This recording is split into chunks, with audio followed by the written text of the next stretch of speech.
दोस्तों, history with Asim में आप सबको खुशामदीद।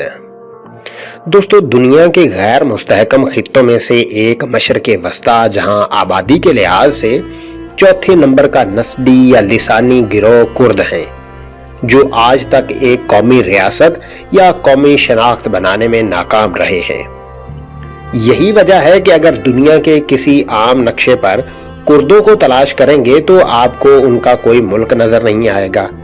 कुर्द एक आज़ाद या मुक़्तदिर कौम नहीं है, लेकिन एक अंदाजे के मुताबिक 2.5 करोड़ और 3.5 करोड़ के दरमियान अपने आप को कुर्द कहने वाले गिरोह तुर्की, इराक, शाम, ईरान और आर्मेनिया में फैले हुए हैं। उनके बारे में कहा जाता है कि ये बाबुल के मैदानों में और पहाड़ों पर रहने वाले कदीम तरीन लोग हैं। ये इलाके अब जनूबी तुर्की, शुमाल मशरकी शाम, शुमाली इराक, शुमाल मगरबी ईरान और मगरबी आर्मेनिया कहलाते हैं। लेकिन कुर्दों की सबसे ज्यादा तादाद ईरान, इराक और तुर्की के इलाकों में रहती है और उसके बाद कुर्दों की बड़ी तादाद शाम के शुमाली मशरकी इलाके में आबाद है और उन इलाकों को अमूमन कुर्दिस्तान कहा जाता है। कुर्दिस्तान के हर मुल्क में उनके अपने मुनफरद मायने हैं। ईरान में कुर्द इलाकों पर मुश्तमिल एक सूबे का नाम ही कुर्दिस्तान है, जबकि इराक में कुर्दों के इलाके को कुर्द खुद मुख्तार खित्ता कहा जाता है, लेकिन आईनी लिहाज से ये इराक का एक सूबा है। इसके अलावा कुर्दों की एक अच्छी खासी तादाद ईरान के शुमाल मशरकी सूबे खुरासान में भी आबाद है। मशरक़ वस्ता के कई मसाइल की तरह कुर्दों की उन मुख्तलिफ ममालिक में तकसीम भी पहली आलमी जंग के बाद बरतानिया और फ्रांस के दरमियान सन 1916 में होने वाले साइकस-पेको मुआहदे का शाखसाना है।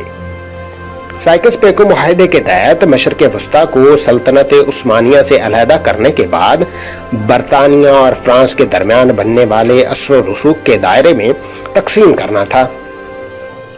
उसके बाद मशरक़ वस्ता की हैयत भी बदल गई। साइकस-पेको मुआहदे के तहत मशरक़ वस्ता की तकसीम को 1920 के मुआहदा सेवरा में तक मुस्तकिल सरहदों में तब्दील कर दिया गया। तुर्की में कुर्द इलाकों को एक अलहदा कुर्दिश खित्ता करार दिया गया था, लेकिन तुर्कों की कौमी हुकूमत ने उसकी मुखालफत की। उसके बाद सन 1923 के मुआहदा लुसैन में तुर्की की सरहद को इराक तक तस्लीम कर लिया गया, जिसके नतीजे में कुर्दों के अलग रियासत की तमाम उम्मीदें खत्म हो गईं। कुर्द इराक, शाम और तुर्की में तकसीम हो गए।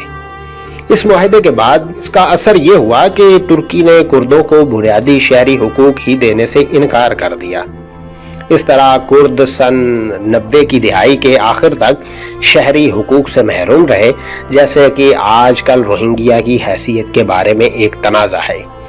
कुर्द कई दिहाइयों से आज तक अपने हुकूक के लिए तुर्की से मुसलसल लड़ रहे हैं। उसी तरह शाम में रहने वाले कुर्द इलाके हुक्मरानों के खिलाफ अपनी जुबान, अपनी सकाफत और अपने सियासी और इक्तसादी हुकूक के लिए जद्दोजहद कर रहे हैं। शाम में खाना जंगी तक कुर्दों को मुकम्मल राय दही के तमाम हुकूक हासिल नहीं थे, लेकिन अब जबकि उन्होंने शाम में कुर्द आबादी वाले इलाकों को दौलत इस्लामिया से जंग करके आज़ाद कराया, तो उन्हें तुर्की के हमले का खतरा है। इराक के कुर्दों पर सद्दाम हुसैन के दौर में बदतरीन मजालम ढाए गए। सद्दाम हुसैन पर कुर्दों की नस्लकुशी करने के इल्जामात आयद किए गए। उसी दौरे हुकूमत में कुर्दों पर 80 की दिहाई में कीमियाई हथियार भी फेंके गए, जिससे हजारों कुर्द शहरी हलाक हुए। और जब ईरान के शुमाल मगरब के सरहदी इलाकों में रहने वाले कुर्दों ने 1946 में एक आज़ाद कुर्दिस्तान बनाने की कोशिश की, तो उन्हें उस वक्त की ईरानी हुकूमत ने सख्ती से कुचल दिया। इस्लाम से पहले कुर्दों की एक आज़ाद हुकूमत के आसार कम नजर आते हैं, लेकिन जब खिलाफत अब्बासिया कमज़ोर हुई तो जिन चंद गिरोह ने अपनी खुद मुख्तार सल्तनतें कायम की, उनमें सुल्तान सलाहुद्दीन अय्यूबी बहुत मशहूर हैं। इस तरह तारीख में सबसे मशहूर कुर्द हुक्मरान सलाहुद्दीन अय्यूबी हैं। منگولوں کے بغداد پر حملے کے بعد جب پھر سے مسلمانوں کو عروج ملا تو اس دور میں بھی کرد ایک ذیلی قوم کے طور پر خلافت عثمانیہ کا حصہ رہے۔ ان کی عثمانی اہلکاروں سے جھگڑے بھی ہوتے رہتے تھے، لیکن یہ اس وقت بھی ایران اور خلافت عثمانیہ کے زیر حکومت علاقوں میں تقسیم رہے۔ کردوں کے ایک عالم ادریسی نے کردوں اور خلافت عثمانیہ کے درمیان ایک معاہدہ کروایا۔ اس معاہدے کے مطابق عثمانی علاقوں میں رہنے والے کرد قبیلوں نے خلیفہ کی حاکمیت کو تسلیم کر لیا اور اس کے عوض خلیفہ نے ان قبائل کی خود مختاری کو مان لیا۔ اس طرح خلافت عثمانیہ میں اگلی کئی صدیوں تک کرد ایک خود مختار قوم اور خود مختار قبائل کی صورت میں پرامن زندگی گزارتے رہے، لیکن قومی ریاست کے مغربی تصورات مشرق میں بھی پھیلنا شروع ہوئے تو کردوں کے ایک سردار میر محمد نے 1830 سے لے کر 1839 تک ایک متحدہ کردستان کے قیام کے لیے عثمانیوں کے خلاف جنگ لڑی۔ کردوں کی ان کوششوں کی ناکامی کے بعد خلافت عثمانیہ کے ترک اہلکاروں نے کردوں کے علاقوں کو براہ راست اپنے کنٹرول میں کر لیا۔ کرد سرداروں کو انعام و اکرام سے نوازا گیا، ان کے بچوں کو مراعات اور تعلیم کی سہولیات دی گئیں اور انہیں انتظامیہ میں اعلیٰ عہدے دیے گئے تاکہ وہ خلیفہ کے وفادار رہیں۔ ان مراعات سے کردوں میں ایک اشرافیہ طبقہ پیدا ہوا جو جدید تعلیم یافتہ تھا، جس نے کردوں میں سیاسی بیداری پیدا کی۔ کردوں کے ادارے قائم ہوئے اور پھر اپنی قومی شناخت کے بارے میں جدوجہد کا آغاز ہوا۔ لیکن عالمی جنگ کی وجہ سے جب برطانیہ اور فرانس نے عثمانی خلافت اور ان کے صوبوں کے حصے بکھرے کرنا شروع کر دیے تو کردوں نے بھی اپنا حصہ حاصل کرنے کی کوشش کی، لیکن ان کے پاس مختلف خطوں میں رہنے والے کردوں کے لیے کوئی ایک جامع منصوبہ نہیں تھا۔ اس وقت سے کرد مختلف ممالک میں تقسیم ہیں۔ جب خود کو دولت اسلامیہ کہنے والے شدت پسند تنظیم نے شام کے شمالی علاقوں میں اپنا مرکز بنانا چاہا تو انہیں پہلی مزاحمت کردوں کی جانب سے ملی۔ شامی کردوں کی سیاسی جماعت حزب الاتحاد، اس کے عسکری شعبے عوامی دفاعی تنظیم اور اس کے دوسرے جو ذیلی ادارے تھے، انہوں نے دولت اسلامیہ کے خلاف حملوں کا آغاز کیا۔ جب دولت اسلامیہ کو سن 2014 میں عراق میں فتح حاصل ہوئی تو ان کا براہ راست تصادم عراقی کردوں سے بھی ہوا۔ جب موصل اور ان کے ارد گرد کے علاقوں سے عراقی فوج ہتھیار ڈال کر پسپا ہو گئی تو عراقی ریاست کے خود مختار کردوں نے دولت اسلامیہ سے جنگ کرنے کے لیے پیش مرگہ کہلانے والے اپنے عسکری گروہ اسلامی شدت پسندوں سے لڑنے کے لیے تعینات کیے۔ لیکن دولت اسلامیہ کے جنگجوؤں نے پیش مرگہ کو بھی پسپائی پر مجبور کر دیا اور ان کے زیر قبضہ کئی ایک علاقے دولت اسلامیہ کے کنٹرول میں آ گئے، جن میں سنجار بھی شامل ہے۔ وہاں یزیدی اقلیتی رہتے تھے جن کی خواتین کو دولت اسلامیہ نے غلام بنایا۔ دولت اسلامیہ کے ان حملوں کے جواب میں امریکہ اور اس کے اتحادی طاقتوں نے شمالی عراق میں فضائی حملے کیے اور پیش مرگہ کو فوجی مشیر فراہم کیے۔ کردوں کی جماعت وائی پی جی جو ترکی سے 3 دہائیوں سے لڑ رہی ہے اور جن کے عراق میں اڈے ہیں، وہ بھی پیش مرگہ کی امداد کے لیے پہنچی۔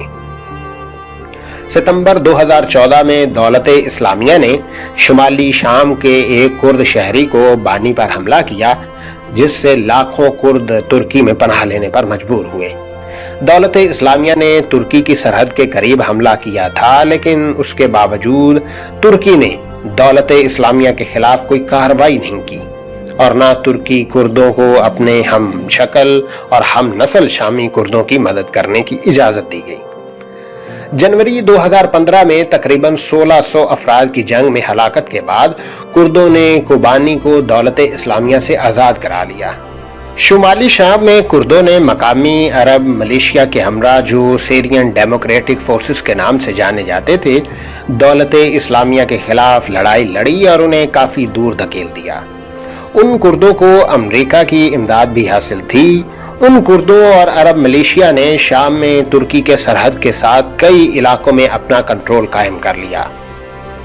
अक्टूबर 2017 में सीरियन डेमोक्रेटिक फोर्सेस ने दौलत इस्लामिया के दारुल हुकूमत रक्का को आज़ाद करा लिया और फिर वहां से जुनूब की तरफ पेशकदमी करते हुए उन्होंने शिद्दत पसंदों के दूसरे बड़े मरकज दर ज़ोर को भी आज़ाद कराया। दौलत इस्लामिया का आखिरी कब्जा बागूस भी सीरियन डेमोक्रेटिक फोर्सेस के कब्जे में 2019 में आ गया। इस फोर्स ने अपनी कामयाबी का जश्न तो मनाया, लेकिन खबरदार किया कि जहादियों के स्लीपर सेल्स अब भी खित्ते के इस्तेहकाम और दुनिया के लिए खतरा है। इन कामयाबियों के बाद सीरियन डेमोक्रेटिक फोर्सेस को एक बड़ी तादाद में दौलत इस्लामिया के शिकस्त खाने वाले कैदियों से निपटना पड़ा।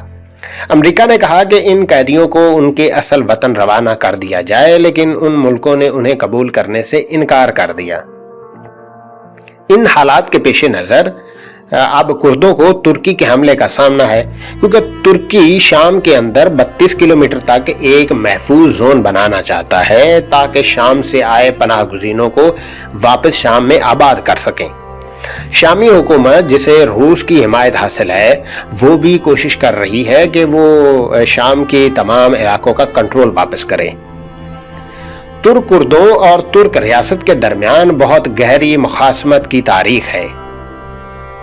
कुर्द तुर्की की आबादी का 15% से 20% है। कुर्दों की कई नस्लों को तुर्क हुकाम की ज़यादतियों का सामना करना पड़ रहा है। कुर्दों की कई एक बगावतों की वजह से उन्हें तुर्की के अंदर एक मरतबा 1920 और फिर 1930 की दिहाई में इलाका बदर किया गया। उसके बाद कुर्दों के नामों और उनके लिबास पर पाबंदी आयद की गई। कुर्द जुबान के बोलने पर काफ़ी पाबंदियां लगाई गईं। यहाँ तक कि कुर्द नस्ल के वजूद को मानने से इनकार किया गया और उन्हें पहाड़ी तुर्क कहा जाता है। 1878 में कुर्द रहनुमा अब्दुल्ला ओचलान ने तुर्की में ही एक आज़ाद कुर्द रियासत के क़याम के लिए पीकेके नामी सियासी जमात कायम की। उसके क़याम के 6 बरस बाद उस ग्रुप ने मसल्ला जिद्दोजहद शुरू की। उस वक्त से अब तक 40,000 हलाक और लाखों बेघर अफराद हो चुके हैं। सन 1990 में पीकेके आज़ाद कुर्दिस्तान के मुतालबे से बस्तबरदार हो गई और उसकी जगह ज़्यादा से ज़्यादा समाजी और सकाफती खुद मुख्तारी के मुतालबे कर दिए। ताहम उनकी मसल्लह जिद्दोजहद जारी रही। 2013 में खुफिया मुज़ाकरात के बाद एक जंग बंदी तय पाई, लेकिन ये जंग बंदी सन 2015 में शाम की सरहद के करीब एक तुर्क कस्बे सूरज में एक खुदकुश हमले में खत्म हुई। पीकेके ने तुर्क पुलिस और फौज पर उस धमाके की साजिश का इल्जाम आयद किया। इस धमाके के बाद तुर्की ने पीकेके और दौलत इस्लामिया के खिलाफ दहशतगर्दी का कलाकमा करने के नाम पर फौजी कार्रवाई का आगाज किया। तब से अब तक जुनूब मशरकी तुर्की में हजारों अफराद हलाक हो चुके हैं। शाम में कुर्द कुल आबादी का तकरीबन 7% से 10% बनते हैं। 2011 में शाम के सदर बशारुल असद के खिलाफ उठने वाली तहरीक से कबल उनकी अक्सरियत अलेपो शहर और उससे मुलाकात 3 कस्बों कोबानी, आफरीन और कमेशली में रहती थी। शाम के कुर्द बुनियादी शहरी हकूक से काफ़ी अरसे से महरूम रहे हैं। सन 60 की दिहाई में तकरीबन 3 लाख कुर्दों को शहरियत नहीं दी गई थी। इसके अलावा कुर्दों की ज़मीनें उनसे छीनकर अरबों में तकसीम कर दी गई थी ताकि उन इलाकों को अरब करार दिया जा सके। जब बशारुल असद के खिलाफ तहरीक एक खाना जंगी की सूरत इख्तियार कर गई तो कुर्दों की जमायतें गैर जानबदार रहीं। 2012 में शाम के कुर्द इलाकों में तैनात शामी फौज को वहां से हटाकर दौलत इस्लामिया से लड़ने के लिए दूसरे इलाकों में तैनात किया गया। इस खला का फायदा उठाते हुए कुर्दों ने उन इलाकों पर कब्जा कर लिया। जनवरी 2014 में कुर्दों ने शाम के 3 जिलों आफरीन, कोबानी और जजीरा में खुद मुख्तार इंतजामिया कायम कर ली। 2016 में उन्होंने एक वफाकी निज़ाम कायम किया जिससे उन्होंने दौलत इस्लामिया से आज़ाद कराए गए दीगर इलाकों को भी शामिल कर लिया। शाम की हुकूमत समेत शाम के हज़ब मुखालिफ तुर्की और अमेरिका ने उनके इस ऐलान को मुस्तरद कर दिया।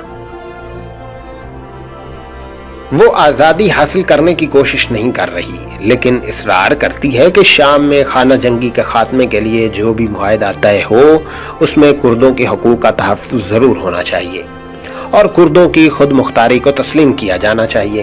عراق میں کرد کل آبادی کا 15% سے 20% ہیں۔ انہیں تاریخی طور پر ہمسائے ملکوں میں رہنے والے کردوں کی نسبت زیادہ حقوق حاصل ہیں، لیکن انہیں بھی ظالمانہ امتیازی سلوک کا سامنا رہا ہے۔ 1946 میں مصطفیٰ بزرانی نے عراق سے خود مختاری حاصل کرنے کے لیے کردستان ڈیموکریٹک پارٹی بنائی تھی، لیکن ان کی مسلح جدوجہد 1960 کی دہائی میں شروع ہوئی۔ عراق میں حکومت نے سن 1970 میں کردوں کی اکثریتی آبادی والے تیل کے کنووں سے مالا مال علاقوں، خاص کر کرکوک میں کردوں کو زبردستی بے دخل کر کے عرب قبائل کو آباد کرنا شروع کر دیا۔ ایران اور عراق کی 80 کی دہائی کی جنگ کے دوران کردوں کی بے دخلی کا سلسلہ تیز تر ہوتا گیا۔ عراق کی حکومت سمجھتی تھی کہ کردوں کو ایران کی حمایت حاصل ہے۔ 1988 میں اس وقت کے عراقی صدر صدام حسین نے کردوں کے خلاف انتقامی کارروائیوں کا آغاز شروع کیا۔ انہیں کارروائیوں کے دوران حلابجہ میں کردوں کے خلاف کیمیائی ہتھیاروں کا استعمال بھی کیا گیا۔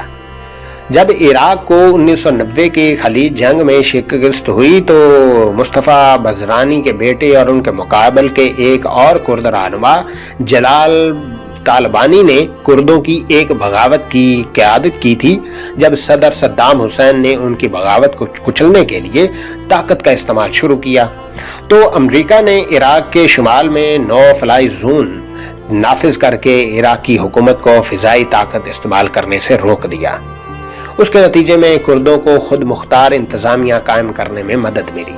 برزانی کے بیٹے اور طالبانی کے درمیان شکست کے اشراق معاہدہ ہوا، لیکن 1994 میں دونوں میں کشیدگی پیدا ہوئی اور کرد علاقے ایک مرتبہ پھر سے آپس میں خانہ جنگی کا شکار ہو گئے۔ 2003 کے امریکہ کی قیادت فوجی اتحاد نے صدام حسین کی حکومت کے خلاف کارروائی کی تو عراق میں کرد علاقوں کی قیادت نے امریکہ کے ساتھ تعاون کیا اور اس طرح کردستان ریجنل گورنمنٹ کے ذریعے اپنی خود مختار حکومت قائم کی اور دوحہ، ریبل اور سلیمانیہ کے صوبوں کو بھی اپنی حکومت میں شامل کر لیا۔ بعد میں جب عراق میں نیا سیاسی آئین اور ڈھانچہ تشکیل پایا تو مسعود ریجن کا صدر منتخب ہوا، جبکہ جلال طالبانی عراق کے پہلے غیر عرب صدر منتخب ہوئے۔ 2017 میں عراق کے کرد علاقوں میں اور کرکوک سمیت وہ متنازع علاقے جو پیشمرگہ نے دولت اسلامیہ سے آزاد کرائے تھے، ان میں سے آزادی کے لیے ایک ریفرنڈم کا انعقاد کیا گیا تھا۔ اس ریفرنڈم کی عراقی حکومت نے یہ کہہ کر مخالفت کی تھی کہ یہ غیر قانونی تھا۔ اس ریفرنڈم میں 33 لاکھ افراد نے حصہ لیا اور ان میں سے 90% ووٹوں نے الگ ملک کے قیام کے حق میں ووٹ دیا۔ کردستان ریجنل حکومت کے اہلکاروں نے کہا کہ اس ریفرنڈم نے انہیں اس بات کا مینڈیٹ دے دیا ہے کہ وہ اپنی آزادی کے لیے بغداد سے مذاکرات کریں، لیکن اس وقت کے عراق کے وزیر اعظم حیدر العبادی نے کہا کہ پہلے وہ اس ریفرنڈم کو کالعدم قرار دیں گے۔ اس کے اگلے مہینے عراقی فوج نے کرکوک کے تیل کے کنووں پر قبضہ کر لیا جو اس سے قبل کردوں کے زیر قبضہ تھے۔ کرکوک کے کنووں کی آمدن سے محروم ہونے سے کردوں کی آزادی کی کوشش کو گہری ٹھیس پہنچی۔